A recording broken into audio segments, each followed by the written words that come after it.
Hello students and welcome back to my YouTube channel. आज मैं फिर से आपको एक्सप्लेन करने वाला हूं क्लास 9th साइंस का चैप्टर 3 जिसका नाम है एटम एंड मोलिक्यूल्स। इससे पहले भी मैं एक वीडियो इस पे बना चुका हूं। अगर आपने अभी तक उसको नहीं देखा है तो मेरा यह सजेशन है कि आप पहले जा करके उसको देखें। मैं इसका लिंक डिस्क्रिप्शन में दे रहा हूँ। अगर आप उसको देख लेंगे तो उसको समझने के बाद आपको इन टॉपिक्स को समझना ईजी रहेगा।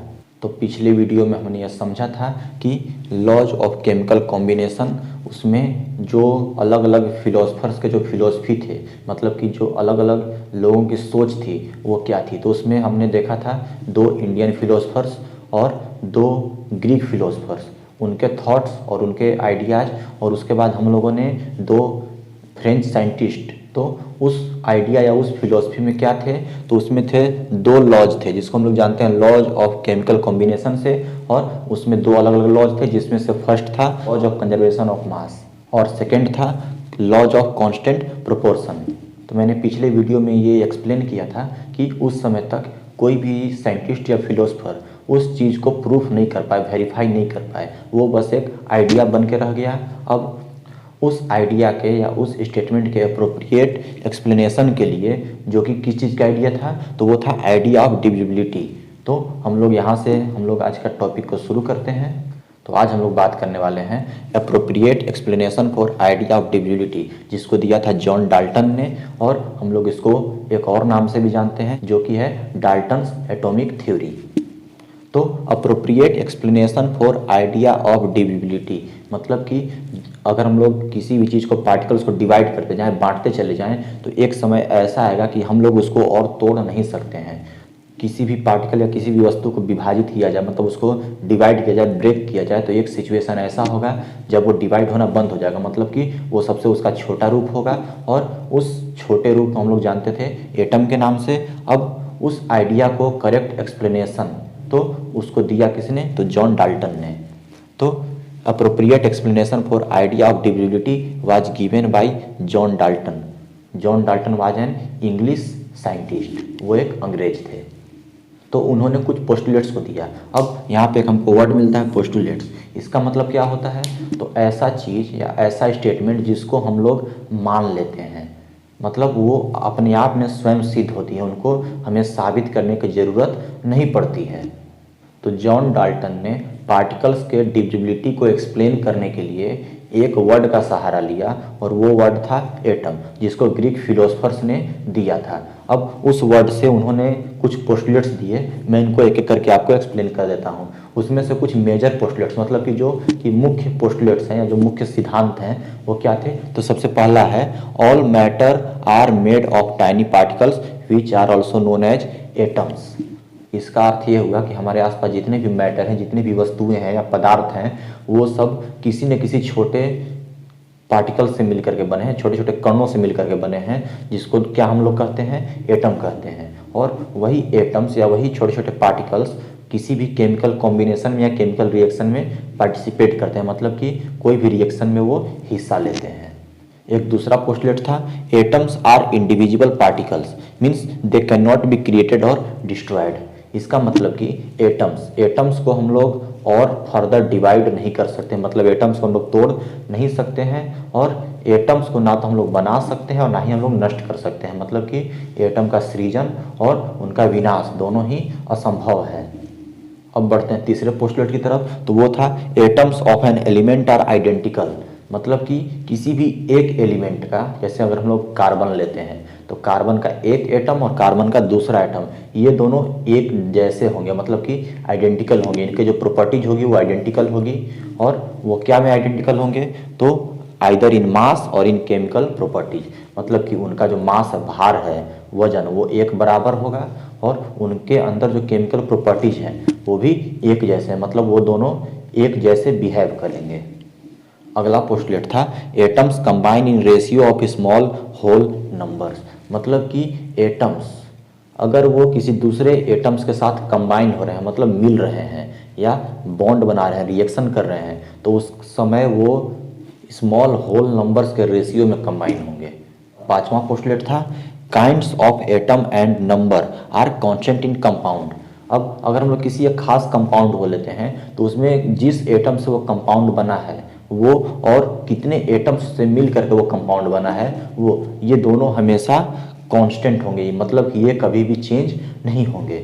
जैसे कि एक हम लोग एग्जांपल लेते हैं, मान लेते हैं कि वाटर जिसका फॉर्मूला होता है H2O। अब अगर कभी भी वाटर बनेगा तो वो हाइड्रोजन और ऑक्सीजन ये दोनों को मिला करके ही बनेगा। ऐसा नहीं है कि वाटर बनाने के लिए कभी नाइट्रोजन या किसी और चीज़ का यूज होगा, ऐसा पॉसिबल नहीं है। और जब कभी भी H2O वाटर का फॉर्मूला लिखेंगे तो हमेशा H2O ही होगा, मतलब कि 2 हाइड्रोजन और 1 ऑक्सीजन। और इसका जो रेशियो हुआ, मतलब कि हाइड्रोजन कितने 2 एटम्स और ऑक्सीजन कितने 1 एटम्स, मतलब 2:1 का जो रेशियो था वो हमेशा कांस्टेंट रहेगा, मतलब वो कभी भी चेंज नहीं होगा। इंग्लैंड के साइंटिस्ट जॉन डाल्टन ने अपने इन पोस्टलेट्स का यूज करके और जो लॉज ऑफ केमिकल कॉम्बिनेशन था उसको उन्होंने अच्छे से एक्सप्लेन कर दिया। जैसे कि लॉज ऑफ केमिकल कॉम्बिनेशन में हमने पढ़ा था कि पार्टिकल्स जो कि बहुत ही छोटे होते हैं, इंडिविजुअल होते हैं, वो आपस में कंबाइन होते हैं और कंबाइन होने के बाद किसी रिएक्शन में पार्टिसिपेट करते हैं और कुछ अन्य पदार्थ या डिफरेंट मैटर्स या डिफरेंट मटेरियल्स को बनाते हैं। मतलब कि जितने भी छोटे छोटे टाइनी पार्टिकल जिसको हम लोग एटम कहते हैं वो आपस में कंबाइन होते हैं। कैसे? तो वो पार्टिसिपेट करते हैं किसी भी केमिकल रिएक्शन में, वो कंबाइन होते हैं और कंबाइन होने के बाद किसी दूसरे पदार्थ या किसी अन्य मैटर या डिफरेंट मैटर्स को फॉर्म करते हैं, बनाते हैं। तो इन पोस्टलेट्स का यूज करके जॉन डाल्टन ने लॉज ऑफ केमिकल कॉम्बिनेशन, जो कि उस समय तक एक फिलोसफी था, एक सोच थी, उसको उन्होंने पोस्टलेट्स में बदल दिया। जैसे कि लॉज ऑफ केमिकल कॉम्बिनेशन में था कि एटम्स जो कि छोटे टाइनी पार्टिकल्स होते हैं वो आपस में मिल करके और किसी भी पदार्थ का निर्माण करते हैं। उसको उन्होंने एक्सप्लेन किया फर्स्ट पोस्टलेट में कि all matter made up of tiny particle they are known as atom. अब इसमें था laws of conservation of mass, मतलब कि मास को ना तो तोड़ा ना ही उसको जोड़ा जा सकता है, मतलब कि उसका सृजन और विनाश, मतलब कि उसका क्रिएशन और उसको डिस्ट्रॉय करना दोनों ही इम्पॉसिबल है। उसको उन्होंने एक्सप्लेन किया इसी पोस्टलेट में कि atoms are individual particles, means they can not be created nor destroyed. और बात करते हैं अगर लॉज ऑफ कांस्टेंट प्रोपोर्शन की, तो उन्होंने उसको यहाँ पे एक्सप्लेन किया कि atoms combine in ratio of small whole numbers, मतलब कि एटम्स स्मॉल होल नंबर के रेशियो में कंबाइन होकर के और किसी भी मैटर, किसी भी पदार्थ का निर्माण करते हैं, उसको बनाते हैं। और kinds of atom and number are constant in its compound, मतलब कि किसी भी कंपाउंड को बनाने में एटम्स का नंबर और उसका टाइप, मतलब कि किस प्रकार का एटम है और कितना एटम हो रहा है, वो सारे मिल करके और जिस पदार्थ को बना रहे हैं उस पदार्थ में हमेशा वो कांस्टेंट होंगे, मतलब उनका नंबर और उनका टाइप चेंज नहीं होगा।